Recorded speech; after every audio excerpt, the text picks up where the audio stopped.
Hablemos de las declaraciones del embajador de Estados Unidos, Brandon Judd. Ayer tuvo una conferencia de prensa con distintos medios donde dio sus primeras definiciones. Hace poco que asumió el cargo el recientemente nombrado embajador por Donald Trump, y lo hace con declaraciones que son bien sorprendentes por la franqueza, ¿no?, con la que se refiere a las relaciones entre ambos países. De partida dice que ha caído mucho la relación entre las dos naciones, eso es así lo constata el embajador, y dice que lo que hace el presidente Boric cuando ha criticado abiertamente y de manera pública a Donald Trump, lo que hace es perjudicar al pueblo chileno. Todo esto con el telón de fondo de la negociación comercial entre ambos países.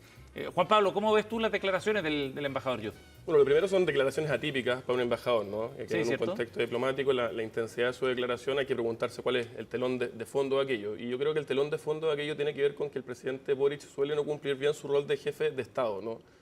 Las relaciones diplomáticas, las relaciones internacionales tienen que guiarse por los intereses permanentes de los países, ¿no? Y no por motivaciones ideológicas. Y en ese sentido yo creo que el presidente Boric suele confundir el rol de jefe de coalición o líder político de la izquierda chilena con el rol de jefe de Estado de Chile. De lo que insinúa el embajador, a mí lo que más grave me parece tiene que ver con la demora en ofrecer la reunión para recibir las cartas credenciales, ¿no? Sí. Eso a mí me parece que no tiene ninguna explicación plausible por parte del gobierno. Para la importancia que tiene Estados Unidos como un aliado estratégico para el país, me parece que la falta de deferencia de postergar, al parecer de manera indefinida, la recepción de estas cartas credenciales es un error grave del presidente, en el cual lamentablemente vuelve a caer. Danilo, ¿cómo ves las declaraciones del embajador Judd? A ver, hay que entender que las cartas credenciales de los embajadores, en todos los gobiernos esto ocurre, no pasan de inmediato cuando el embajador se baja del avión. De hecho, se acumulan embajadores y se hacen todos de una vez. Claro. O sea, lo hemos visto. El presidente de turno, el presidente Boric o cualquiera, recibe las cartas credenciales de 5, 6, hasta 12 he visto, recepción de cartas credenciales, y esto ocurre. De hecho, por cuestiones de agenda, el presidente Boric ha estado fuera de Chile mucho tiempo el último mes, y me parece razonable que que haya esperado un tiempo razonable. No creo que sea un problema esto. Lo que sí me parece grave es que el embajador, da lo mismo el país, se meta en política interna y critique al gobierno de turno. Porque el embajador no está para ser un analista político en el diario, sino que está para mantener buenas relaciones con el Estado de Chile. Cualquier embajador de cualquier país. Yo creo que hay una dificultad con... A ver, el presidente Boric tiene diferencias con el presidente Trump. Eso es un dato. Es un dato, y tiene diferencias con otros países. Por ejemplo, no sé, Maduro, que le ha dicho dictador en reiteradas ocasiones. ¿Está bien que el presidente tenga diferencias políticas con otros mandatarios? Por supuesto, así funciona la política. Lo que eso no debe impedir que, a pesar de esas diferencias, tengamos unas buenas relaciones con esos países con los que tenemos diferencias, con los que el presidente y el jefe de Estado tienen diferencias políticas, porque es razonable tenerlas. Ahora, lo que se ha cuestionado es la forma en la que se han planteado esas críticas también, ¿no? Claro, y está bien tener diferencias, pero la virtud que tiene que guiar la política es la prudencia. Y la política dentro del ámbito de las relaciones internacionales está siempre teñida particularmente de pragmatismo, de realismo. Y la pregunta que tiene que saber responder bien el presidente Boric es qué gana Chile, no él, ni su coalición, ni la gente que piensa como él, con sus declaraciones. Y pareciera ser que con sus declaraciones Chile no está ganando nada. Está perdiendo peso específico respecto a un aliado muy relevante como lo es Estados Unidos. Entonces, yo creo que el presidente Boric, inspirado por la prudencia, debiese rectificar esto, dar señales hacia Estados Unidos, recibir al embajador. No creo que sea algo muy difícil de hacer, digamos, y dar una señal correcta respecto a un aliado muy importante para Chile. Sí, yo sé que el trumpismo chilense está de moda. Hay diferencias en derechos humanos, en comentarios del presidente Trump. Yo entiendo que el trumpismo en Chile esté de moda, pero hay diferencias políticas, y yo no he visto a la derecha chilena criticar las diferencias políticas con otros mandatarios, por ejemplo, con Maduro. Yo creo que no se trata de trumpismo o borichismo, se trata de Chile y de Estados Unidos. porque ambos son jefes de Estado. Y tanto Trump como Gabriel Boric tienen que comprender aquello. Y uno está acá para juzgar lo que hace no Donald Trump, sino que Gabriel Boric, que es el presidente de nosotros. Y me parece que él suele guiar las relaciones internacionales de Chile no por los intereses permanentes de nuestra nación, sino que por sus motivaciones ideológicas. Claro, y a propósito del paralelo que haces tú, Danilo, hay costos bien distintos, ¿no? O sea, criticar abiertamente y con justa razón a Nicolás Maduro y tratarlo de dictador, etcétera, tiene costos bien distintos, pero los tiene, a los que tiene enemistarse con Donald Trump y acusarlo de que pareciera querer ser un emperador. Eso fue lo que dijo en India hace unos meses atrás. Yo no sé qué costos tan diferentes. Nuestra crisis migratoria, en parte, es porque no tenemos relaciones diplomáticas con Venezuela. Pero yo entiendo que haya una crítica, de hecho, hasta la comparto, la crítica del no nos deberíamos meter con Estados Unidos porque le tenemos que tener un poco de temor a Estados Unidos. Pasa lo mismo, este mismo doble estándar pasa con China también, o sea, tampoco de color político, pero no se ha visto ninguna merma en las relaciones económicas con Estados Unidos por los comentarios del presidente Boric. Si me dicen una, me gustaría escucharlo. Pero puede generar problemas en la negociación comercial que está en curso ahora, ¿no? O sea, estamos tratando de que Estados Unidos respete el Tratado de Libre Comercio que está vigente, no es mucho más que eso, pero en un momento de negociaciones meter ruido no sé si ayuda tanto. Juan Pablo. No ayuda, definitivamente. No sabemos si es una piedra de tope definitiva, eso lo sabrán los negociadores, pero que no ayuda resulta evidente y uno puede perfectamente intuir que efectivamente es más bien algo contrario a los intereses de Chile en esa negociación, que ayuda en nada. Eso yo sí me atrevo a dar esa respuesta. No ayuda en nada. Veremos qué dice la moneda hoy día también, seguramente será tema de consulta ahí en el gobierno. Y seguramente le van a adorar al embajador, que bueno, no pasa nada. Después de estas declaraciones. Después de esto seguro que sí.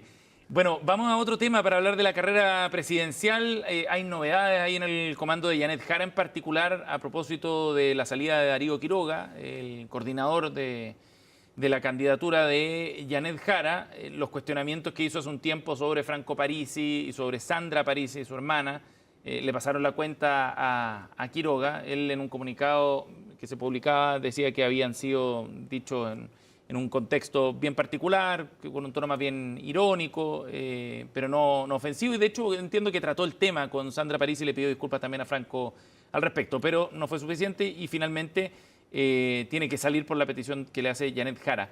¿Qué refleja esto, Danilo, a tu juicio? Lo primero es agradecer el trabajo de Darío Quiroga durante la primaria y la primera vuelta de la candidata Janet Jara. En todas las segundas vueltas hay cambios en los comandos. El otro día recordaba los cambios que ocurrieron, los cambios catastróficos que ocurrieron en la campaña de Lagos el 99, después de pasar primero a la segunda vuelta. Y ocurren estos cambios. Yo no veo la problemática. Entiendo que primero los comentarios que volvieron a aparecer como esta semana son antiguos, creo que tienen 4 meses más o menos. De abril. Y creo que... Y además Darío se disculpó con las personas mencionadas. Y ahora el comando tiene que dar vuelta a la página. Venía escuchando una radio donde decía que la vocera Alejandra Sepúlveda, la senadora Alejandra Sepúlveda, decía que hoy día se presentaban 40 nuevos nombres del comando. Sí, entonces, a las 10 de la mañana está convocado. A las 10 de la mañana, entonces en un ratito seguramente lo vamos a ver en vivo por CNN. Así vamos será. a ver los nuevos nombres del comando y este es un, como se ha dicho, esta es una nueva elección, es un nuevo espacio de ir a discutir ideas en esta segunda vuelta y yo espero que José Antonio Kast sea lo suficientemente responsable como candidato para ir a debatir ideas a los debates próximos. Juan Pablo. Sí, me parece que la decisión de destituir a Quiroga es tardía, es correcta y deja en una mala posición a Janet Jara. ¿Es tardía? Es tardía porque tuvo que haber ocurrido el día siguiente de la primera vuelta, no por este motivo, sino que por el fracaso electoral que tuvo Janet Jara en esa primera vuelta, ¿no? Bajo todas las expectativas, bajo la performance histórica de la izquierda, y eso requería, a mi juicio, un cambio de timón estratégico. Es correcta porque era completamente insostenible. Más allá que sean declaraciones antiguas, no son tan antiguas, son de abril y son directamente contrarias a la estrategia obvia que tiene que tener Janet Jara en segunda vuelta de ir por los votos de Franco Parisi. Entonces, no puede ir con una mano pidiendo los votos de Franco Parisi y con otra mano teniendo asesores estratégicos tratándolos que tienen estructuras pobres, que son unos chantas, que son de ultraderecha y que la hermana del candidato Parisi tiene un nombre que parte por Z, insinuando que aquello sería por razones de flaiterío, ¿no? Entonces, me parece que no conversa. Y creo que dejan una mala posición hoy día Janet Jara porque hay un descabezamiento estratégico. Si acá muchas veces más que tener una estrategia ideal en las campañas políticas, lo que se requiere es tener una cierta visión estratégica, pero que se aplique con consistencia. Probablemente esa fue la principal diferencia entre Kast y Matei en la primera vuelta, ¿no? Entonces esto, a poco más de 20 días de la elección, la deja en una mala posición y además transmite una señal de desorden muy importante que contrasta. ¿Sí? Sí, claro. ¿Por qué? Sacar a su jefe estratégico, no por el resultado de primera vuelta, sino que a pocos días y a 20 días de la elección, es un descabezamiento estratégico evidente del comando.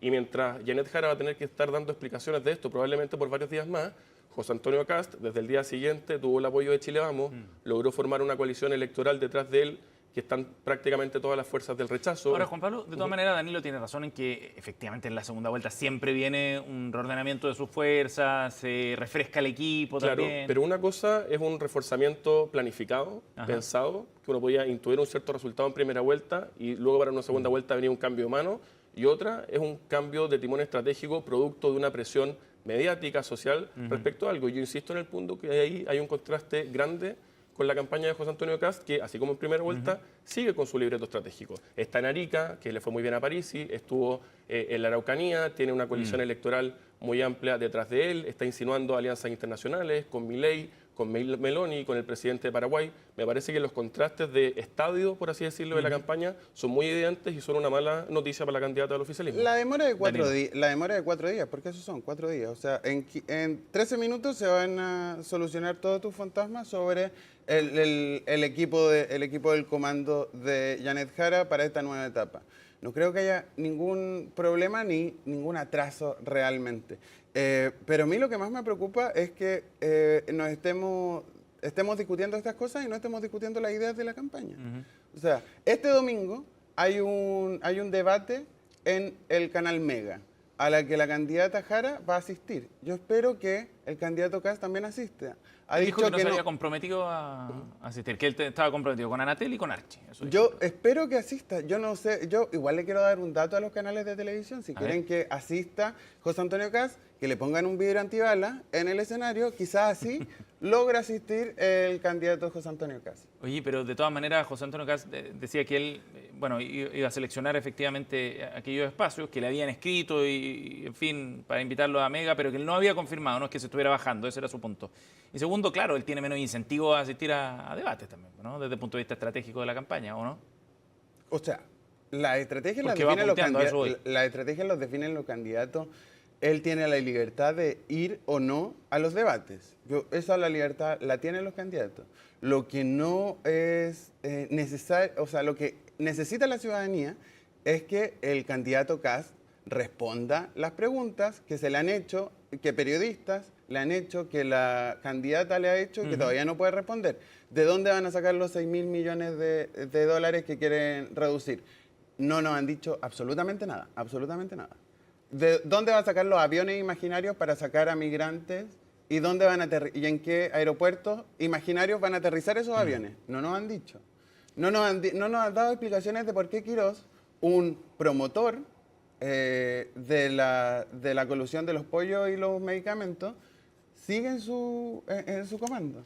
O sea, hay explicaciones que el candidato tiene que dar y que todavía no ha dado. Y yo espero que el candidato Kast no le tenga temor a un par de periodistas de algún medio de comunicación o a la misma candidata Janet Jara. Juan Pablo, ¿cómo ves esa ausencia de José Antonio Kast? Hablar de temor, cobardía, es un poco exagerado, ¿no? A todos los candidatos los asiste naturalmente el derecho de planificar sus campañas, ¿no? Así como Janet Jara en primera vuelta decidió en su minuto que había un exceso de foros públicos, decir, mire, yo voy a tener más presencia territorial y voy a participar de los debates más relevantes. Del mismo modo, a José Antonio Kast en segunda vuelta, que es corta, que lleva un poco más de 20 días, le asiste el derecho de definir qué tanta presencia territorial quiere y de qué tanto foro público quiere participar. pensando que quedan 20 días, 2 foros institucionales grandes, importantes, tampoco creo que haya espacio para mucho más de eso, por una parte. Uno podría pensar ya un tercero, quizá un cuarto. No creo que sean diferencias sustantivas. No creo que José Antonio Kast se esté escondiendo. Ya 3 campañas presidenciales, tuvimos una infinidad de foros en primera vuelta, responde con pauta libre en sus puntos de prensa. En fin, creo que es exagerado plantearlo de ese modo y yo estoy de acuerdo contigo, Sebastián, desde una aproximación pragmática, y acá todos analizamos política, nos gusta, no nos, digamos, pisemos la capa entre superhéroes, digamos. Naturalmente siempre el candidato favorito, y Kast lo es, así lo muestran las encuestas, lo muestran los mercados de apuestas, tienen los incentivos para reducir los espacios para cometer errores, y por otra parte los candidatos que desafían tienen los incentivos de generar la mayor cantidad de instancias posibles para tratar de mover el tablero. Me parece muy obvio, ¿no? De acuerdo con que Danilo, José Antonio Kast, lo último antes de la pausa. de acuerdo con que José Antonio Kast tiene pauta libre en sus puntos de prensa, pero también me tienen que dar la venia en esto, en que no responde las preguntas que yo dije. Hay temas que no están resueltos. No hay ningún tema. Y cuando se le pregunta por otros temas, que por ejemplo los temas valóricos, la frase es: Chile sabe lo que pienso, pero no es un tema de campaña. Es que lo que pasa es que eso bueno, sí que responda lo que se le pregunta. Lo que pasa es que eso sí son respuestas, lo que pasa es que a Danilo no le gustan esas respuestas, que es otra cosa. No. Porque no, pero termino. ¿De dónde van a sacar los 6.000 millones Pero por de ejemplo, dólares? No se sabe. Claro, por ejemplo, el gobierno de emergencia, eso es una definición política. Es comprender que Chile, por los problemas que tiene hoy día, tiene que definir una priorización en su gobierno. Esa es una decisión política. Es decir, mire, yo no voy a andar mintiendo, yo no voy a decir, mire, no soy comunista pese a que milito 14 años en el Partido Comunista. Yo voy a andar con la realidad por delante. En materia de derecho a la vida, por ejemplo, creo en la vida desde la concepción hasta la muerte natural. José Antonio Kast lo dijo en primera vuelta. Él no se está ocultando, pero está diciendo, mire, yo quiero gobernar para todos los chilenos. Chile tiene muchas necesidades y en ese sentido, el próximo gobierno que viene no nos vamos a entrampar en aspectos en que socialmente no son mayoritarios y nos vamos a concentrar en lo que aqueja a las personas, que es seguridad, economía y eficiencia del Estado. Desde los 6.000 millones de dólares, nada. Todavía no. Juan Pablo Rodríguez, Danilo Herrera están con nosotros. Nos vamos a ir a la pausa. Al regreso, ¿les parece si hablamos de Franco Parisi, del PDG, del rol que está jugando? Está interesante eso también. Nos vamos al corte, es 9:52 y ya seguimos con más.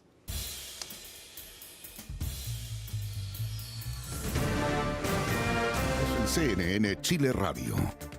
AM.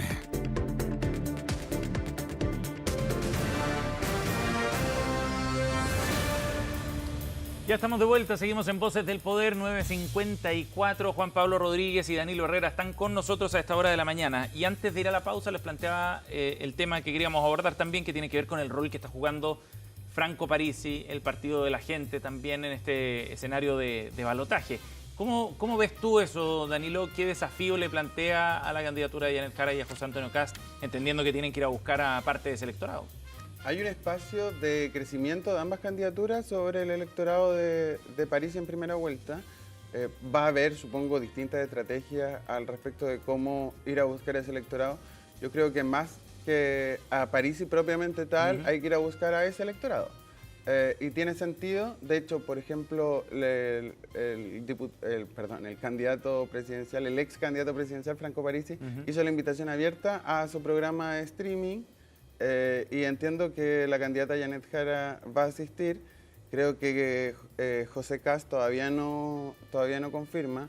De nuevo, un buen espacio para debatir ideas, ojalá de forma respetuosa, y esperemos que José Antonio Kast asista. Es raro el formato en todo caso, ¿no? Un ex candidato entrevistando a... Ocurrió, José Antonio Kast asistió el 2021 a ese mismo programa en esta misma lógica. Ah, no me acordaba. En esta misma lógica, sí, 1:50 de entrevista, la vi el otro día. Juan Pablo. Sí, creo que obviamente uno de los datos muy relevantes que dejó la primera vuelta tiene que ver con ese 20% del voto de Franco Parisi. Estoy de acuerdo con Danilo, acá la gran pregunta más que la relación con el propio Parisi tiene que ver con desentrañar bien la realidad de ese votante que está expresando, a mi juicio, muchas cosas al mismo tiempo, desafección con la política tradicional, desigualdades territoriales. El mapa territorial político en Chile cambió, eso es muy importante. El centro, Santiago con la Quinta, está votando de manera distinta que el norte, está votando de manera distinta que el sur. Ahí están pasando cosas subterráneas que, a mi juicio, resulta muy interesante de ver, y creo que en esto, desde una perspectiva estratégica, para seguir con el primer bloque, Jara y Kast están jugando partidos distintos. Yo creo que Jara tiene más incentivos en salir a buscar, quizá de manera que se entienda bien, más desesperada ese voto, porque no tiene otro lugar hacia dónde crecer, y probablemente José Antonio Kast, que es el favorito para ganar la segunda vuelta, está pensando en gobernar, y está pensando en que obviamente, ojalá tener la mayor cantidad de votos de Franco Parisi en esta segunda vuelta, pero probablemente está pensando en esos 14 votos de la Cámara de Diputados y por lo tanto Que los necesita, tiene claro. que tener eso a la vista y los va a necesitar para poder impulsar su agenda legislativa. Ahora, ¿cómo se conecta con ese electorado que recién estamos leyendo, ¿no? Estamos tratando de saber cuál es el perfil más o menos de ese votante que 2,5 millones de votos que tuvo. Bueno, Franco Parisi? la candidatura de Janet Jara acogió una de las propuestas de Franco Parisi y empezó a hablar bien de esa propuesta antes de la primera vuelta, que es la devolución del IVA en medicamentos.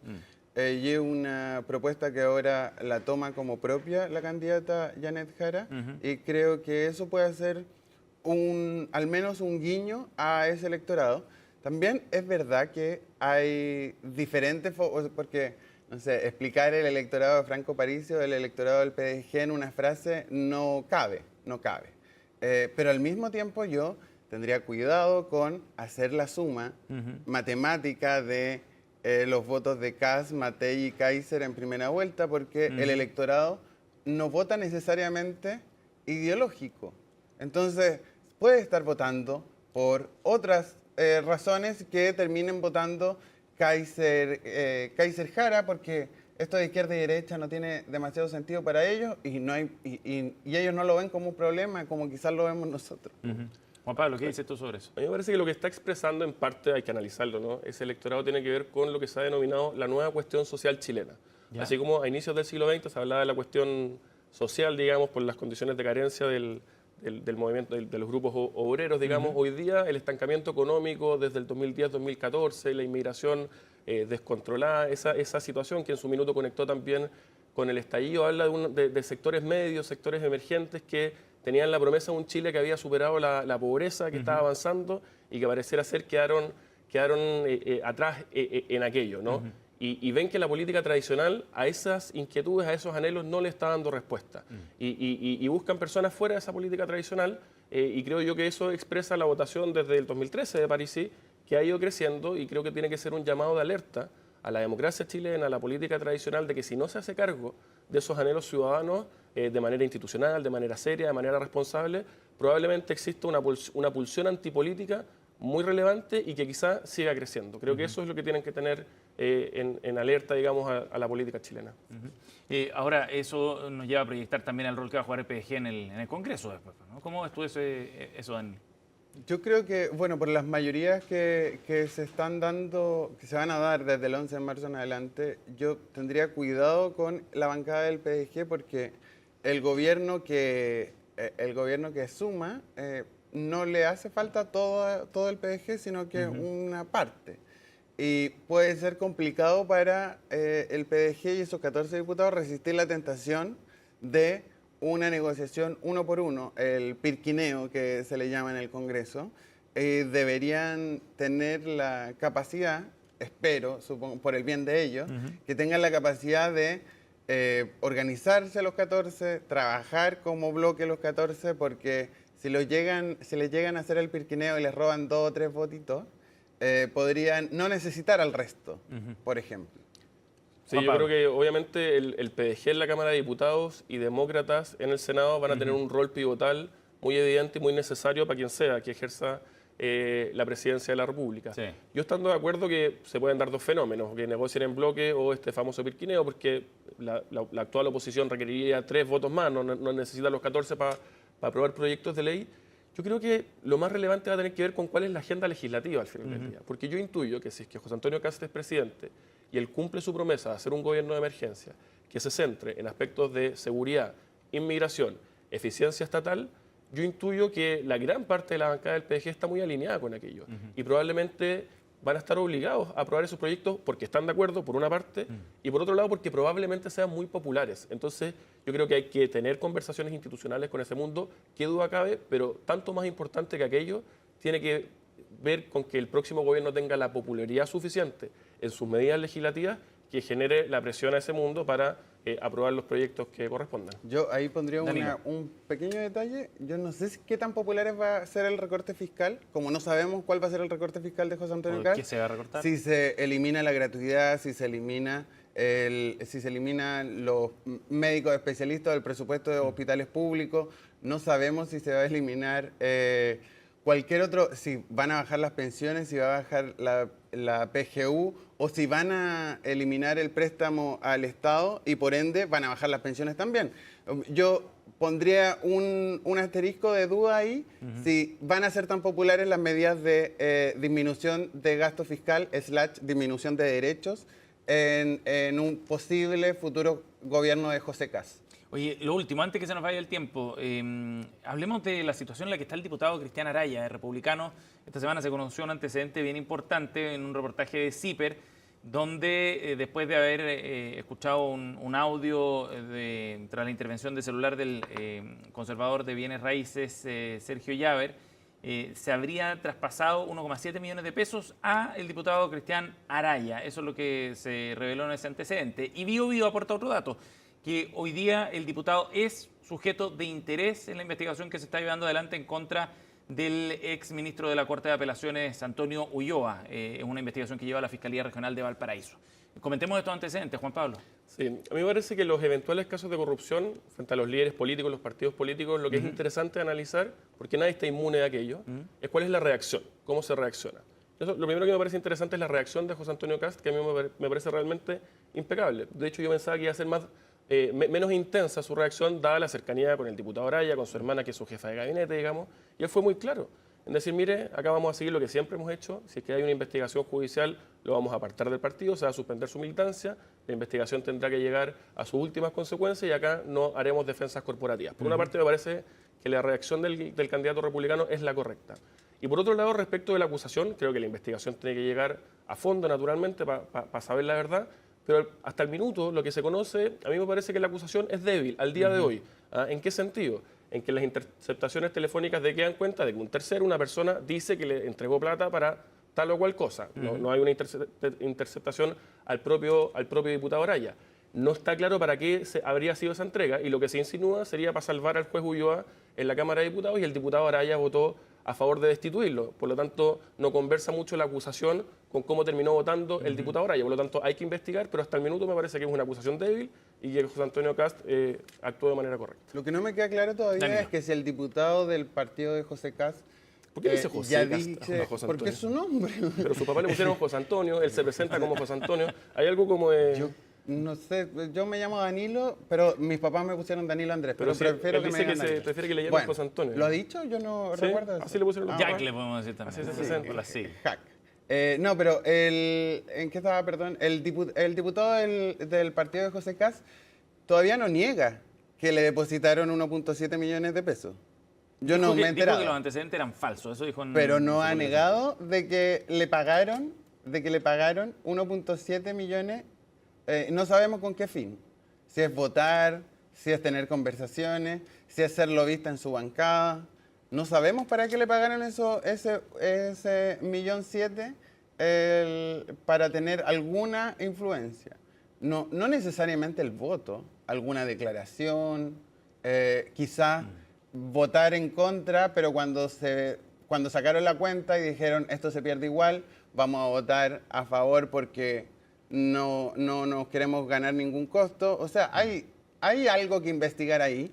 Y yo entiendo que el diputado sigue militando en el mismo partido que el candidato presidencial. Hasta ahora sí. Hasta ahora sí. Y no ha dado ninguna declaración. El diputado aparte de un tuit, no ha dicho nada más. El diputado solamente Se publicó fue eso, con- sí. se Es fue una con- declaración. se Es está una declaración pública a través de su cuenta en redes sociales. Y se está escondiendo del debate de este asunto, del debate de fondo.